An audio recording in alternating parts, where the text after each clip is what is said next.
Nos últimos anos, o poderio econômico da Inglaterra e o amor dos ingleses pelo esporte que eles inventaram transformaram a Premier League no campeonato de futebol mais forte disputado do planeta. Os gigantes tradicionais como Manchester United, Arsenal e Liverpool ganharam a companhia de novas potências turbinadas por investidores bilionários como Chelsea e o Manchester City. E nesse século, desde a edição 99-2000, esses 5 times que eu citei venceram todos os títulos da Premier League, menos um. Meu nome é Diego Silveira e hoje eu te convido a revisitar a história magnífica de uma das maiores zebras de todos os tempos, o inacreditável título inglês do Leicester City. E se você gosta desse tipo de conteúdo, se inscreve no canal e ativa o sininho para não perder os próximos vídeos. E não esquece também de deixar seu like para ajudar essa história a chegar para mais apaixonados por futebol. Vamos lá!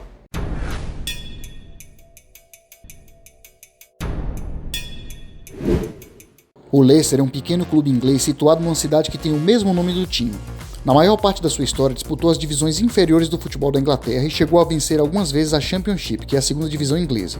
Em 2010, o clube foi comprado pelo fundo de investimentos Asian Football Investments, do bilionário de nome quase impronunciável Vijay Sivadhanabhadra, ou coisa parecida. O time subiu para a Premier League na temporada 2013-2014, depois de ter sido campeão da segunda divisão inglesa. Na temporada de estreia na Premier, em 2014-2015, o time brigou para não cair e só não foi rebaixado porque venceu 7 dos últimos 9 jogos na temporada, terminando na 14ª posição. E para o ano seguinte, as expectativas não eram muito diferentes. No início da temporada 15-16 veio o primeiro golpe. O técnico Nigel Pearson, uma figura polêmica, mas tido como um dos principais responsáveis por evitar o rebaixamento do time, foi demitido repentinamente após a divulgação de vídeos onde o filho do técnico, que era jogador do time, proferia insultos a garotas tailandesas numa viagem do elenco. Sem muitas opções, o clube trouxe o técnico italiano Claudio Ranieri, que estava em baixa na carreira e tinha feito um trabalho fraco como treinador da seleção da Grécia. Então, se as expectativas já eram ruins, elas acabavam de ficar ainda piores. Para aquela temporada, o Leicester contava com o mesmo elenco base dos últimos anos e se reforçou com jogadores pouco conhecidos. No meio do ano, antes do início do campeonato, o clube dispensou alguns jogadores, entre eles o experiente argentino Cambiasso. E chegaram ao clube o lateral austríaco Christian Fuchs, o zagueiro alemão Robert Huth, o atacante japonês Shinji Okazaki e o volante francês N'Golo Kanté. Eles se juntaram ao argelino Riyad Mahrez, que já tinha chegado em janeiro. Nenhum deles, no entanto, parecia capaz de mudar o time de patamar. Assim, a mídia inglesa já dava como certo que, com reforços de baixo custo e um técnico considerado ultrapassado, a lógica do clube para a temporada era a mesma: brigar para não cair.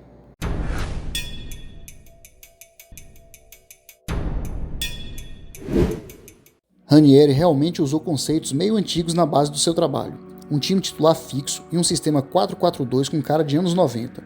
E por incrível que pareça, esses foram seus primeiros acertos. O italiano buscou aprimorar a parte física do clube e investiu em uma ideia de transição rápida da defesa para o ataque. Para fazer o esquema funcionar, o italiano escolheu a dedo seus jogadores titulares. De cara, o clube iria contar com a lenda do gol, Peter Schmeichel, mas na arquibancada torcendo, porque debaixo das traves estava o filho dele, Kasper Schmeichel. A linha de defesa começava com Danny Simpson na lateral direita. Wes Morgan era o capitão e o zagueiro central, junto com o alemão Robert Huth, que era festejado pela torcida por fazer o simples, chutão para frente e limpar o perigo. O lateral esquerdo Christian Fuchs fechava a defesa. O incansável francês N'Golo Kanté e o inglês Danny Drinkwater eram os volantes. Praticamente desconhecidos, a ascensão dessa dupla é um dos pontos mais altos desse time, com ambos chegando às seleções de seus países. Mark Albrighton compunha o meio de campo de forma competente, mas o destaque desse setor era o argelino Riyad Mahrez, jogador extremamente decisivo e inteligente, capaz de desequilibrar partidas e um dos principais nomes desse elenco. Na frente, o japonês Okazaki fazia dupla com Jamie Vardy, e aqui nós temos que parar um pouco para falar da impressionante biografia desse jogador, uma história que parece ter saído de um livro. Vardy começou sua carreira na 8ª divisão inglesa, ganhando 30 libras por semana e tendo que conciliar a carreira com o trabalho numa fábrica. Jogou e foi artilheiro da 7ª divisão, e na temporada 11-12 conseguiu um contrato com o Fleetwood Town, da 5ª divisão, e mesmo na modesta 5ª divisão foi novamente artilheiro e destaque. Assim foi finalmente contratado na temporada 2012-2013 pelo Leicester, como uma modesta contratação para compor o elenco, e não parou mais de crescer de produção.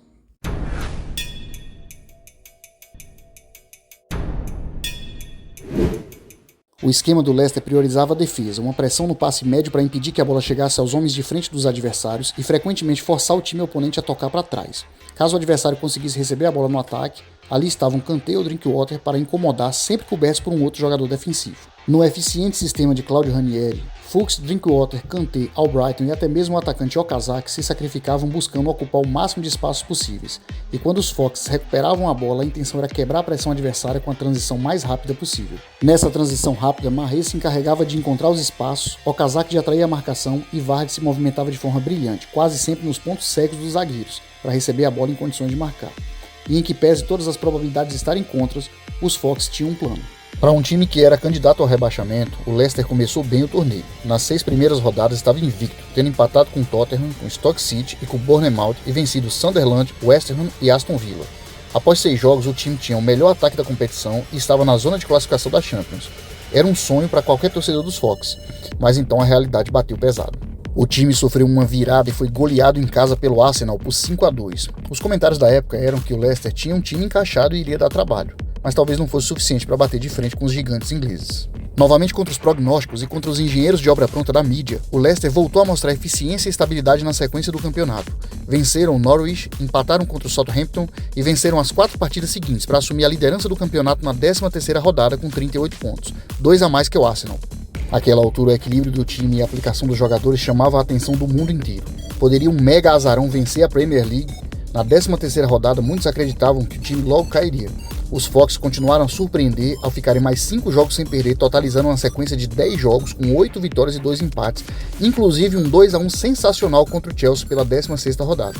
O time viria a ser derrotado novamente apenas na 18ª rodada, para o Liverpool por 1-0 no Anfield Stadium. Na sequência, fechou o primeiro turno empatando contra o poderoso Manchester City em casa. No duríssimo campeonato inglês, um empate e uma derrota seguidas foram o suficiente para o time perder a liderança para o Arsenal ao final dos 19 primeiros jogos. Mas quem esperava que a história de conto de fadas tivesse chegado ao fim com a virada do turno se surpreendeu ainda mais com a sequência. O Leicester acumulou resultados consistentes e atuações impressionantes, incluindo um 3-1 contra o Manchester City, lá em Manchester. Com a derrota do Arsenal para o Chelsea na 23ª rodada, o Leicester reassumiu a ponta de forma isolada para não perder mais a liderança.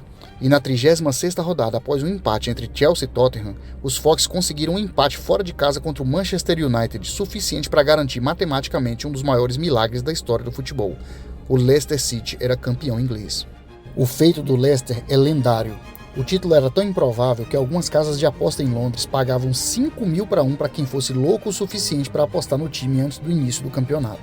Ou seja, se um apaixonado torcedor apostou 10 míseras libras no seu time, ele ganhou 50.000 libras. Com um resultado tão expressivo, alguns jogadores daquele time de operários viraram grandes estrelas.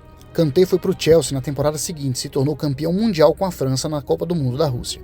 Mahrez se transferiu para o City em 2018 e Vardy ainda está no clube e hoje é o grande nome e maior ídolo do Leicester, mas diferente de quando ele chegou ao clube, hoje ganha milhões por temporada. Outros jogadores seguiram no clube ou se aposentaram e alguns se transferiram para times de pouca expressão sem jamais conseguir repetir o mesmo sucesso. O técnico Claudio Ranieri saiu do time e rodou por equipes menores da Europa, mas também não conseguiu mais ter o mesmo destaque. Em outubro de 2018, o proprietário e grande investidor do clube, Vishal Svadhanaprabha, morreu em um trágico desastre de helicóptero no estacionamento do estádio King Power. E um pouco do time da cidade de Leicester morreu junto com ele. O clube nunca mais conseguiu se firmar e na temporada 22-23 acabou rebaixado para a 2ª divisão. Considerados por muitos a maior zebra da história do futebol, essa campanha magnífica do Leicester City será lembrada por décadas ou séculos, e sempre como uma história de superação, de trabalho em equipe, de que os sonhos, por mais improváveis que sejam, podem sim acontecer. E esse foi o vídeo de hoje. Se você gostou, eu peço que deixe seu like, comenta aí se você viu esse time jogar para nos ajudar a crescer e produzir mais conteúdo como esse. Aproveita e dá uma olhada também na magnífica história do Borussia Dortmund de 1997, nesse card que está aparecendo aí no final. Valeu!